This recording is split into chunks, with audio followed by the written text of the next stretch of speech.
Hello and welcome to the Athletic NBA show. It's the day after Christmas, and all through the house, only me and Mo DeKeel are stirring around the Athletic NBA show podcast. I'm Dave Dufour. That's Mo DeKeel. He's live from an undisclosed tropical location. We could tell them I'm in Hawaii. Yeah, Mo is in Hawaii for the holidays. I'm at home, so everybody's good. Mo, how was your Christmas Day festivities? I'm assuming everybody had a good time. Great. It was great. It was a lot of fun. We had a wonderful Christmas Eve dinner with the fam. And then one thing about Hawaii, Dave, because it's 2 hours behind even everybody else. So the Christmas Day game started for me at 7 a.m. So it took me a minute to really kind of wake up to start watching basketball. But ultimately, man, it was pretty great. How was yours? Mine was great. On the West Coast, so the game started at 9 a.m. That's exactly the way it ought to be. I think Pacific time zone, as we've chronicled here, it's the best for sports. So, beautiful Christmas Day full of games. Speaking of, we should talk a little bit about them. We're just going to run down sort of what happened. I mean, there's a lot of storylines actually for Christmas Day this year. Bucks and Knicks sort of playing a back-to-back, Mo. Do you think that had anything to do with how good the Knicks looked? I'm actually glad you brought that up, Dave, because it's something we didn't even mention in our rundown. That bothered me. The Christmas Day games should not be the second of the back-to-back, the little Major League Baseball games that they've been doing, which I like, but that shouldn't be the case for Christmas Day games. I think that needs to be. I would actually prefer when it's teams meeting for the first time even. But I think that's, maybe more difficult with some of these conference teams. But I just didn't like that the Knicks and Bucks played, at Friday and then played again on Christmas Day. I just didn't really like that as much. I felt that was a bit of a problem. But it definitely helped the Knicks because it's hard to beat a team 2 times in a row. Yeah, absolutely. I mean, Jalen Brunson was pretty insane in this game. He had 38 points on Christmas Day. I mean, right? Like, this is like the brightest of bright lights. 38 points, just carved up the Bucks perimeter defense. And Mo, we've been harping on this for a while. And one of the things I want to make sure we don't do is come across like the sky is falling. The Bucks are really good. Really, really good. I mean, this loss aside, they've really righted the ship from the shaky start that they had. And I wouldn't even say they were shaky because they were still winning games. Chris Middleton has looked good for a while now, but they still have this issue, perimeter defense and transition defense. It's still a problem for them. Yeah, it's a massive concern for them. I think in the first half of this game, the Knicks had 15 fast break points, and I think it wasn't just Brunson. I mean, RJ Barrett was killing them. I think their inability to contain drives is a problem. And I think during the regular or the start of training camp and everything, everybody's like, don't worry about their defense. They have Giannis and Lopez. It'll be fine. But those guys can't handle just constant barrage of drive after drive after drive. And I think that leads to the issues there for them defensively. It is a playoff problem more than a regular season problem because, as you said, they're winning games. Like they're right there in the West. In the East, record-wise and things like that. But that's an issue that will need to be addressed at some point because playoffs, you're not playing the Charlottes. You're not playing the Atlanta. Well, they might end up playing Atlanta, depending on playoff shakeout. Yeah, but you're not playing, some of these teams where you can get away with that. You're going to try to go to the finals. You're going to end up having to guard Tyrese Maxey. You're going to have to figure out how to guard Jalen Brunson, which they showed last night. They couldn't. And you're going to have to figure out how to guard Boston's guys. And I think there's a lot of issues with that and a lot of concern with that stuff. It's sometimes the record can be a little bit of a fool's gold sort of scenario, thinking everything's fine. Look at the record. They're winning games. They're killing everybody. And their offense is exceptional. But it's the other end of the court you got to be a bit concerned about. Yeah, and again, it's transition and perimeter, which I know is like, all right, these are 2 of the most important aspects of defense. But I think that there's a chance they've got personnel like already on the roster that can solve this problem. And Malik Beasley, as the season goes on, his shooting has been great for them, but they may not need that. They may need to just upgrade that position and add another good defender. But I don't agree with you on Really? they have it on the roster. I mean, Pat Connaughton really kind of moving you there on Well, and his ability to defend guys. I mean, Beasley's been okay, but he couldn't guard Brunson. He got no, torched. he's I not a mean, and guy. then you have, I mean, now you have other, I know Crowder's out, but like, let's just be honest. When was the last time Crowder was guarding quick guards? Like, that's really something you got to be concerned about, and those are issues there for them. And I think, I don't know if the answer is on the roster already. I mean, Andre Jackson is getting playing time, and you got to hope maybe that's there, but it's also a rookie. Like, there's a lot of stuff I'd be concerned about. Yeah. With the Knicks, man, Mitchell Robinson is going to miss the rest of the season, and they're very lucky to have Isaiah Hartenstein anyway. I mean, he's a high quality backup, but he was really good in this game. And really, I think he just did a great job on the glass fighting with Brook Lopez. I mean, this is you think that they can get through and be as good as, I mean, they're not going to be as good as they could have been with Mitchell Robinson, but do you feel like they could get to the playoffs, win a playoff series with Hartenstein? I think they can. I mean, listen, part of it all comes down to who you match up with in the playoffs. And I think the Knicks team is pretty built. I mean, we saw them last year win a playoff round. Granted, it was with Robinson, but they kind of won it pretty easily. And I don't feel like, as there is a drop off between Robinson and Hartenstein, but I don't think it's so massive that you say, okay, this cost them a playoff series. I think, I think there are different things that those two guys provide.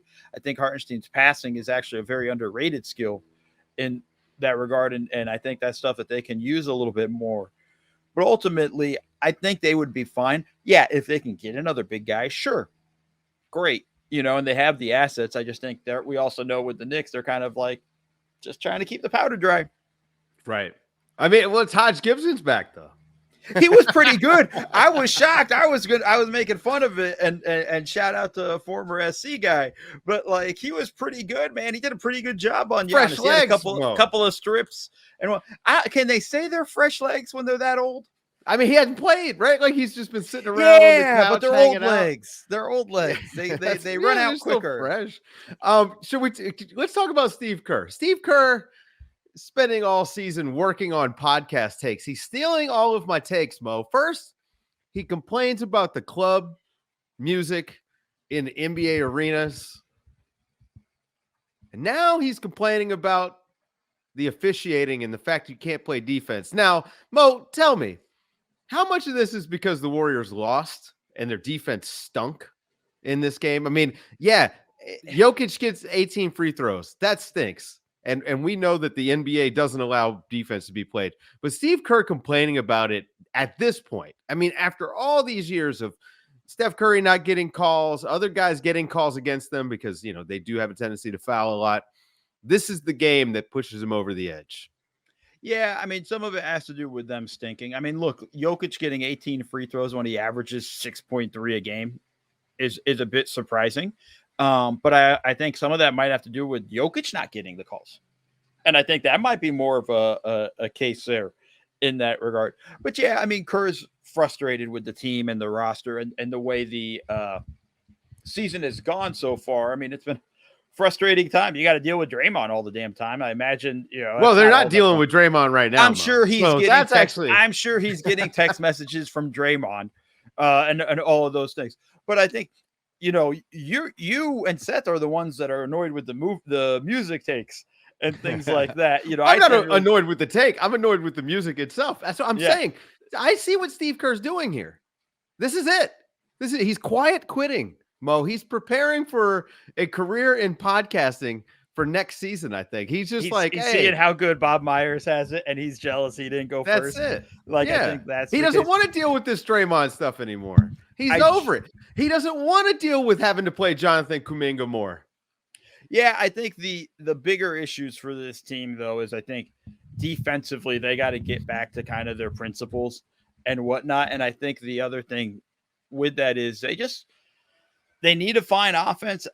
I thought Kuminga was pretty good in this game for the most part. They didn't play Moody much, but you know what? They got a pretty good Andrew Wiggins game. I mean, he took over a little bit in the fourth quarter, or tried to take over a bit in the fourth quarter. Thought they got a good Klay Thompson game, but also at the end of the day, you're playing the defending champs.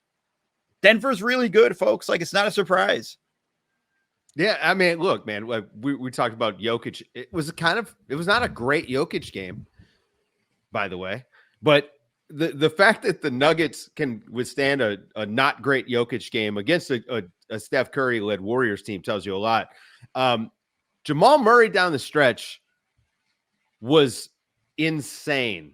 This was playoff performance, Jamal Murray. Before we get to that, because I do want Yeah. to get on that, we got to talk about the start that Michael Porter Jr. had to this game, because he set the tone early. Well, it helps that Klay Thompson just falls asleep guarding off the ball. Klay defensively was a lot of issues, but even with that, he set the tone early, was cutting, was moving well off the ball, getting clean looks, had a probably one of the ugliest behind the back passes to an assist to Yes. KCP. To KCP on the wing.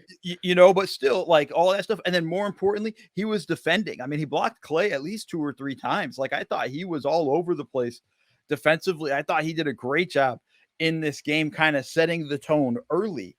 And I think that really put a lot of pressure on the Warriors defensively. And it took a little bit of pressure off of the other Nuggets guys. And that allowed Murray to conserve his energy to take over when he had to in the fourth quarter. You know, and here's the thing. It's a continuation of a season-long thing for him. I mean, he's having a great year. He started out extremely well. I mean, one of the things we talked about was Michael Porter Jr. turning into this two-way player and the difference that it makes for them. But, I mean, he's 16 points a game, almost 8 rebounds, a half a steal, half a block, but shooting about almost 50-40 and 75 from the free throw line. I mean, the guy is just having like a complete season for them. I mean, he's been there. I'd say definitely offensively third best player. Yeah, but and that's what they need. They've needed him to step up.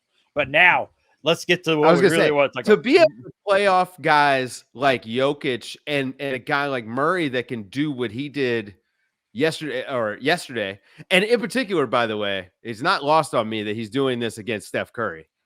Yep. Yeah. And it was almost, I'm not going to say this is a passing of the torch because Steph Curry is still better than Jamal Murray, I think. But this was a high leverage game, and Jamal Murray shows up in these in a way that not a lot of players do. And he just took this thing over down the stretch. Yeah. I mean, look, he had just jumper after jumper. It looked like it was going to be a shootout for a minute, and then he kind of just went through it. And then he had probably the play that was kind of the dagger for me, coming off of a double screen. First, it's a switch, and he gets Curry on him, and Curry tries to come and beat him over the top of the second screen, and Murray just goes behind his back right into a 3. And I mean, that was the dagger play. I mean, he was in killer mode. And I think that's great on a night where Jokic did struggle shooting wise. You know, he was 4 for 12 from the field and whatnot. I think the free throws allowed him to get all those points. But I think the Warriors, besides the fouls, did a pretty good job on Jokic. And I think, Murray just kind of stepping in and showing you like, hey, man, I can still do this stuff. It's pretty impressive. Are the Nuggets still the favorites to win the title for you? Okay. Yeah. Why would they be any, like, what are we? I mean, yes, move on. Next question. It's one of these things because you know where I'm coming from. Like we just, at this point, they're old hat, which is funny to say because it's not like they've won multiple titles in a row, but they are a little bit old hat. Like that, I'm very comfortable with where they're at. The Warriors, on the other hand, every time we write them off, they have a game like the game against the Celtics last week, right? Where they just pull one out and it's like, okay, well, they still have Steph Curry. And when things are going right, it's like, oh, look, Moses Moody plays 3 minutes in this game. I mean, are the Warriors really good enough to not play Moses Moody? I just don't understand. Well, if they get the game they got from Wiggins, which I thought was a pretty good Wiggins game, yes, they're good enough where they can say, hey, we don't necessarily need Moses Moody to kind of step in. And then you also got to talk about Podziemski, excuse me. He was really good for them as well and has provided a good boost for them. But when you just go look at Wiggins coming off the bench, giving you 22 points, like that's a pretty strong number for them. And that's the scoring that they need to a degree. And I think that's an important view of those things. And I think, yes, I think if they're getting that game from Wiggins, then yes, they can kind of survive without Moody. I still feel like they've got a trade to make. I mean, we've been kicking around fake Warriors trades for a few days now, but I don't know. I don't know if they're going to swing anything big or not. Definitely not before Draymond comes back in a few weeks. This team, I don't know. They should be better, and a lot of this rests on Wiggins. Obviously, Clay was struggling a little bit there for a while. He seems to have at least turned it around.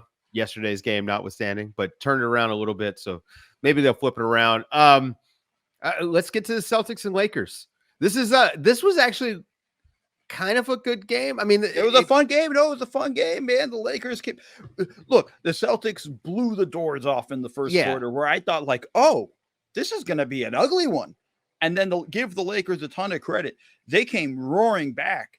And, I forget what the lead was at halftime. It was a 1 point game at halftime. Yeah. They were down as much as 18 in the first quarter. Like, give the Lakers credit for being able to handle the barrage from the Celtics to start the game.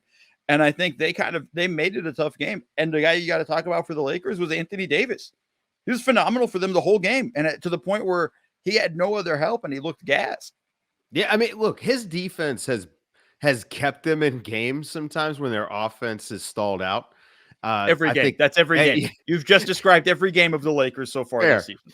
And this was a huge example of that, right? Like on the brightest stage. The Lakers, it's funny to say this about this team every single year, but the Lakers might be the team that's most fixable with the trade because it's obvious the thing that they need is just where do they get it from, Mo? Because this is what they're doing right now. I mean, they're losing sort of it's not a streak, but the losses are starting to mount since the in-season tournament championship. The run that they've been on here the last few weeks is not been good. And at some point they're going to have to tweak this offense a little bit. And I think it's a personnel tweak. It's a personnel tweak of somebody they have to go get.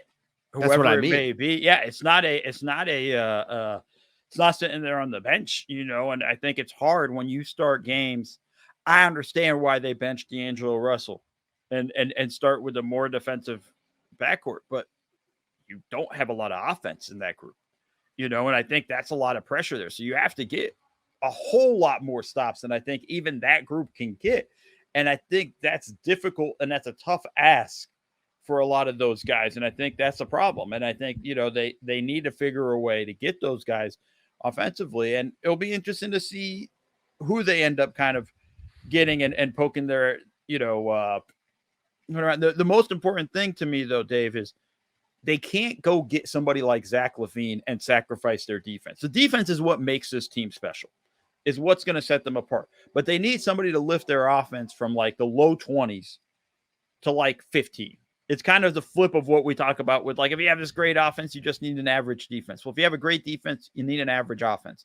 They don't even have that. They're well below average. And also, I mean, the trickiest part is the fit with LeBron offensively. You need a guard who can go back and forth between on the ball and off the ball on any given night, depending on what LeBron needs, and also can play and run the offense when LeBron has to sit.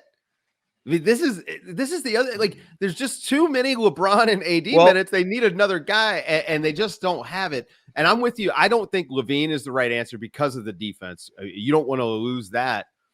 Like Drew Holiday would have been a great piece for them. Right? Would have been great. But you know what? He played on the other team. That was just pretty awesome. And we should probably talk a little bit about the Celtics. I mean, they were really good. Get there. They were great. Also, man, Kristaps Porzingis has been a game changer for the Celtics. And his post-up game has improved so much in the last, like, even 2 seasons has improved so much. Yeah, there was a post-up, and I can't remember the timestamp on it. I pulled the clip, but he was just incredibly patient. He turns around in the post and realizes he's got, a 4-inch.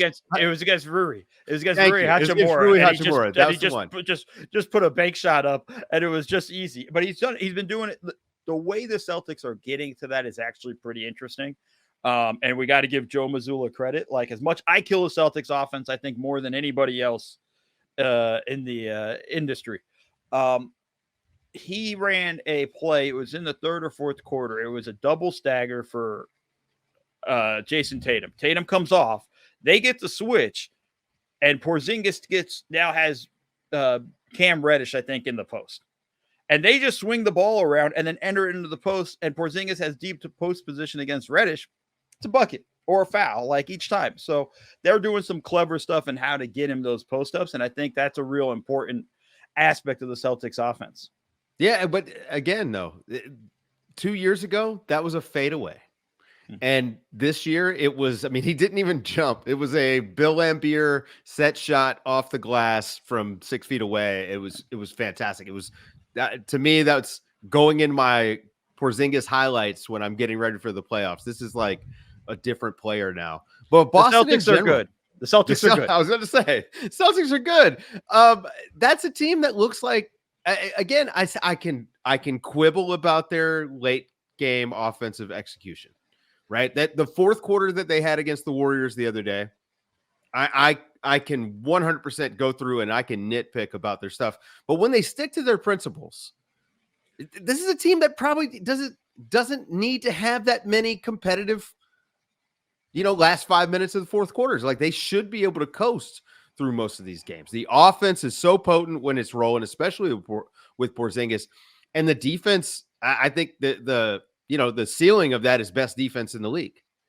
Yeah, for sure. And I think they're right up there. I think it gets interesting in terms of they have the top 6. I think you probably need one more guy, maybe one more ball handler, maybe to kind of help them out there a bit. And you got to listen, man, you got to hope Porzingis stays healthy all year. That's something that he kind of has a struggle with and something you got to keep an eye on.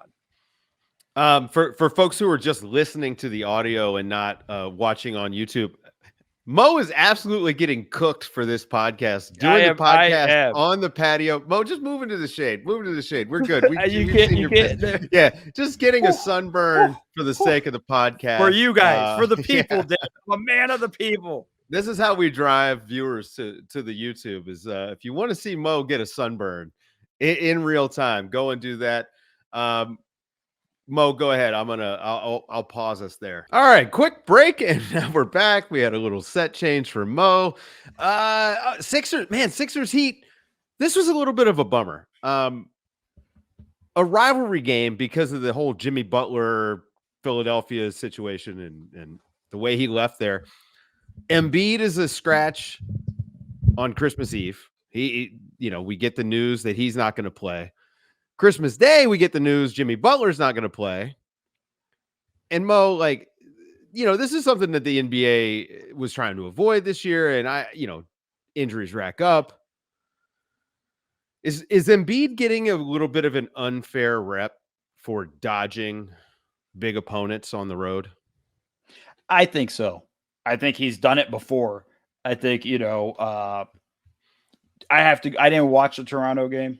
The one before this where he played, I've heard he was kind of laboring or whatnot. And I've heard other people say he was fine or whatnot. I don't know. But if he has an ankle injury, you got to be careful, right? And if you're the Sixers, that's your ticket. That's how you're going to win a championship is with him, or at least get out of the second round. And I think that's the important thing. I think people are being a little bit harsh on Embiid. In that sense, I understand it. I understand the optics of it and how it looks and things like that. But the dude's putting up crazy numbers and everybody's all mad, like do it against somebody that matters. Well, like he doesn't control the schedule. That's really something he can't handle. And then when they played Minnesota, he beat the brakes off those guys. And I think that's something that we don't really kind of give him. We don't want to give him credit. And it's what we do, Dave, right? You have to do it in the playoffs, which is fair. That's right. But like we that's really the thing now. He's hit the pat the head, kind of deal. True. And I think it's a bit unfair because he's having a great regular season, has improved his passing and everything. I will say this: the bum hunting thing is funny, but also he gets to play Detroit and Charlotte all the time, and the Wizards. Like that's not his fault. He's in Philadelphia. Schedule. Yeah, we'd be killing them if he was struggling. He's doing what he's supposed to against these guys. Yeah, all right. So let's talk about this game a little bit, Mo. If you were doing a redraft, I don't know if you do those. If you were doing a redraft of this year's draft, where would Jaime Jaquez go for you? Well, one, he went to dumb school, so I probably wouldn't draft him just off of that. Listen, he's not going to Miami, that's for sure. No, he's going This much guy is higher. good. This was all these teams that passed on him. It's pretty surprising, but it's again, this is one of those guys, 4-year player, very mature. It's a perfect landing spot for him being Miami. But like this is a guy that can just flat out play. And even looking at you, Portland, like this is a guy you could have had that would have been a good piece for you in the future with this squad. Like, I'm sorry, like with the group you have, like he's great toughness for you guys, could probably fit right in with the team that you have and really help you along your rebuild. But that's a podcast for another day, and Portland fans can scream about it later. The kid can flat out play. He's tough, he's mature. How about this? Here's a list of names, Mo. Okay.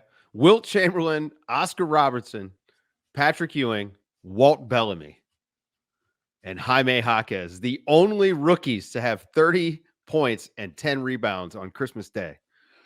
Dave, he showed everything in this game. Knocked down shots, had some mid-post stuff, some stuff in transition, was making some passes. Some of the shots didn't go in for a proper amount of assists and whatnot for him. And then the other thing, defensively, he was all over the place. Guarding Tobias Harris, switching on to Maxey, and really kind of, I thought he just showed everything he does in that one game. And this was a nice little coming out party for people. If they watching this game on Christmas Day, like on a national TV stage, he really stepped up. Every year, there are guys like Jaime Jaquez that, he's not a one and done guy. A bad team can't take this guy, Mo. You can't have a really good, ready to go young player on a bad team. They've got to take a bad player and hope he gets to be this good one day. I mean, it's just incredible. Bam Adebayo also was awesome in this game. Mo, what's the stat line? No one's ever done before. I mean, he's joined his stat line of, 26 points, 15 rebounds, 5 assists, 3 blocks. Yeah, that stat line has only been done by 2 other players in the NBA. Kareem Abdul-Jabbar and Shaquille O'Neal on Christmas Day, I think was the caveat. I love a good Christmas Day stat. I mean, but that's impressive. Like that's highly impressive stuff with no Jimmy Butler on a night like this. And I know Embiid, all that stuff we could do. Like that was a nice him stepping up. And I think that's a strong level of what he does. And I think defensively, just solid.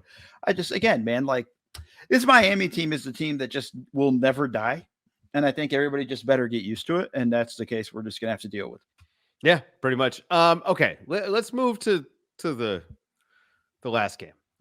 Mavericks Suns. Number one, if you're just getting here this season, the Mavericks are pretty good. That team is really good, and they have a guy who can be the best player in any single game against any other team in Luka Doncic, and he was crazy in this game. He had 50 on Christmas. Also 15 assists. Also 4 steals. Also 3 blocks. This was one of the most impressive performances of the year for me. Yeah, I thought he was great, and the way, look, they built a big lead. The Suns came back on them in the third quarter. It was very easy to see this Mavs team let go of the rope, and instead they kind of pulled it together. And I think, look, Luka having, first off, a fun center in Derek Lively, as a rookie, a fun lob threat for him all the time. I think Grant Williams was pretty good for them in terms of spacing the floor and helping with their defense and whatnot, and adding a little more toughness to this team. I think across the board, Tim Hardaway Jr. has been great. I think everybody's kind of been awesome, but at the end of the day, it all starts and ends with Luka, and he was just flat out amazing in this game. Yeah. Just every single time he wants to score, it just seems like he can. And there were times where against the Suns defense, yeah. Well, yeah. I mean, okay, yes. What I loved is that they were sending 2 to the ball, and Luka would get the ball back and then still make the pass and get the assist. I mean, Lively was really good. And I've watched him over the course of the season get even better when teams zone up after they send 2 at Luka. I don't know if you've noticed this. I mean, of course you have, where he's working the nail, looking to get that pass, to find the shooters. And I mean, the Mavericks, they're now 18-12. I mean, this team is is pretty good. I think that they're built to win in the playoffs too, Mo. I love what Lively is doing for them on the glass. I love what he's doing for them offensively. He was 8 of 9 in this game. I mean, this is the first time Luka's ever had a guy that he can just kind of toss the ball up and say, "Hey, go get it for me." Yeah, and I think this is a fun play for him. You could see him enjoying the way he's playing right now, and there's a lot of fun with it. The other thing with this Mavs team that we're not talking about also is they're doing this without Kyrie right now. When they get Kyrie, then they add another scorer, another ball handler, again, to take more pressure off of Luka and things like that. I think that goes a long way for them. I think this is going to be a very interesting team. I still think they need to work on their defense. They still need to add some more size defensively. I know Jason Kidd's kicking around starting Luka, Kyrie, and Dante Exum. I think that might be a bit too small. You're going to have some issues there defensively, but I still think there's some stuff they can do. It's a very interesting team to keep an eye on. Yeah, I mean, look, just like everybody, if they could get a 3-and-D wing, like Dorian Finney-Smith would be perfect for this team. I mean, if they could just somehow get him back, I think that it would go a long way for them. The Suns, on the other hand, Mo, I mean, they've got some problems. Health has not been their best friend this season. Bradley Beal has barely played. We have yet to see Beal, Booker, and Kevin Durant. They played They played like 20 minutes together. Yeah. But I mean, like, we haven't full seen game. this. Yeah. Is this a bust? Is this it? Is it over? I don't know if it's any shot of making this good. I don't know. I don't want to say that. It's December. There's still a lot of basketball season to come together. But I think you have to be concerned with the fact that Bradley Beal's not healthy. And this is a back injury that it seems like every time he gets out on the court, he starts doing stuff and then bam, his back locks up on him again. Like this is definitely concerning for them. And this was obviously the third part of a trio that was going to help them kind of take that step forward. And then also last night, no Yusuf Nurkic. Like, I think you have a lot of stuff there that you got to start kind of worrying about with this team. And this is why, look, when they made the trade and traded DeAndre Ayton, and we all know I'm not an Ayton fan, but when they made that trade, I told you right away, I've taken them off my contender list. I think they have a lot of issues there. And I think they could have gotten more for Ayton than what they did. And I think they could have been better positioned than what they're at now. And I think now they're depending on guys that have injuries, and good luck. Yeah, I would even say this, Mo. I think Nurkic has been better there than I expected. I would say he's been better than I expected for them. And I still don't like even going back, I don't like the Ayton trade because I didn't think they got enough. I didn't think they got enough pieces, guys who were actually going to play for them. I mean, Nasir Little,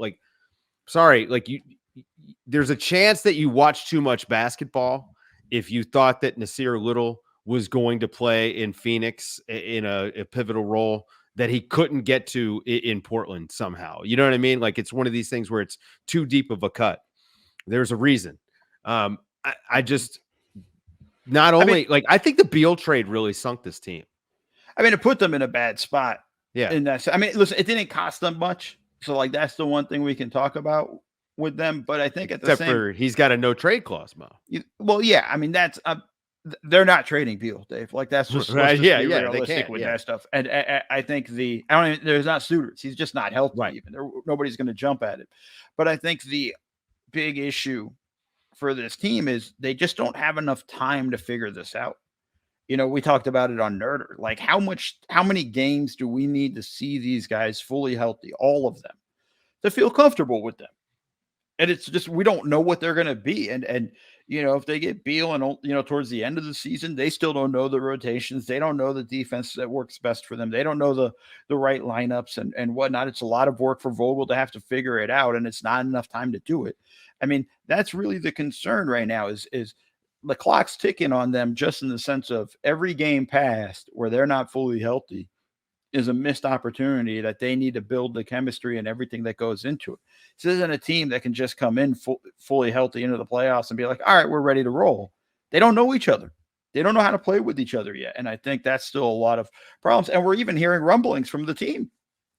That's what I was about to go to next. I mean, we're starting to hear that Kevin Durant not necessarily happy, with the way things have worked out, which of course not.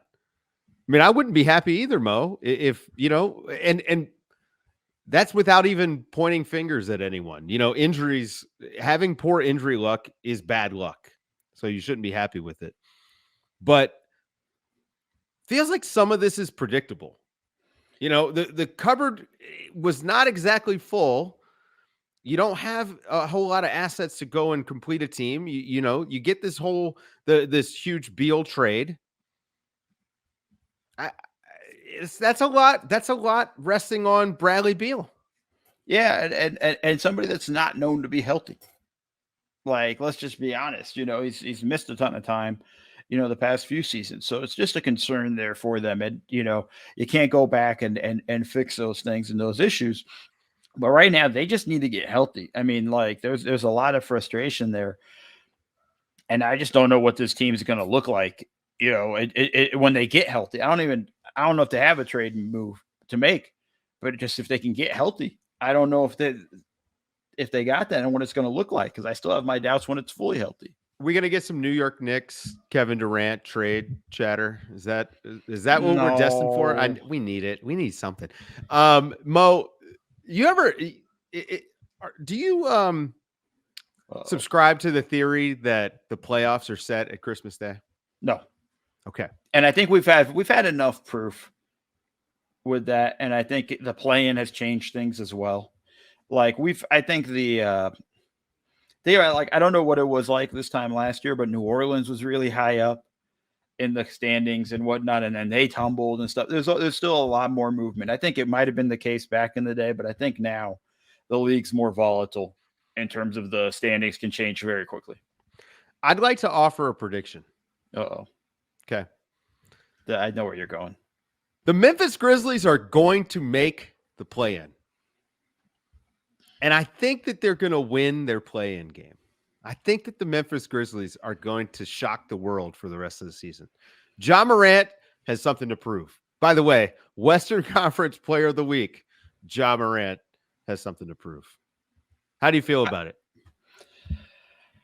I mean, look, they're going to need help. We've talked about this before on podcasts and those things. And, they had a nice 3-game start. Okay. Let's see how it goes. I'm not ready to jump on that bandwagon with you, Dave. I'm happy that you want to make that prediction as early as December. I'm as early as I can possibly be. As early as I can be. When you look at it right now, they're 5 games back of the Warriors for the 10th seed in the play-in tournament. It's pretty, I would have never have guessed Houston would be in the play-in tournament right now. It's sitting at 8 as well. Stranger things have happened. They definitely can make a run, but they got a lot of work to do because they're still 10 games below 500. And that's a big one there, Dave. Like, that's a lot, and that's a pretty big hurdle right there. So good luck with that prediction, Dave. Well, once they just finish ripping off this 13-game winning streak that they're 3 games into, they'll be back at 500, Mo. That's the prediction. I think that they're just going to go on a huge run. At least it would make good television. Let's get out of here. What do you say? Happy Boxing Day to all of our, friends that celebrate that, especially the ones up north in Canada. For Mo Dakhil, I'm Dave DeFora, and this has been the Athletic NBA Show. Thanks for tuning in. Go and subscribe to YouTube. Leave us a 5-star review over on iTunes. Everybody take care. Happy holidays.